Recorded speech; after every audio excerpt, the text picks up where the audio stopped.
गणनायकाय गणदैवताय गणाध्यक्षाय धीमहि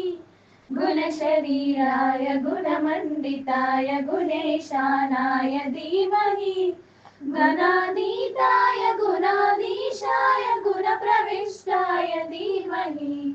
एकदन्ताय वक्रतुण्डाय गौरीतनयाय धीमहि गजेशानाय बालचन्द्राय श्रीगणेशाय धीमहि गानचतुराय गानप्राणाय गानान्तरात्मने गानोत्सुकाय गानमट्टाय गानोत्सुकमनसे गुरुपूजिताय गुरुदैवताय गुरुकुलस्थायिने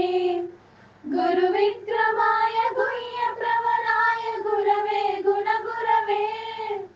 गुरुदैत्यकलाक्षेत्रे गुरुधर्मसदाराध्याय गुरुपुत्रपरित्रात्रे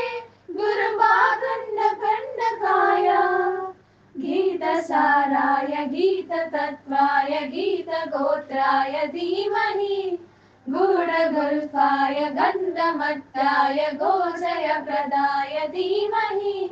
गुणातीताय गुणाधीशाय गुणप्रविष्टाय धीमहि एकदन्ताय वक्रतुण्डाय गौरीतनयाय धीमहि गजेशानाय बालचन्द्राय श्रीगणेशाय धीमहि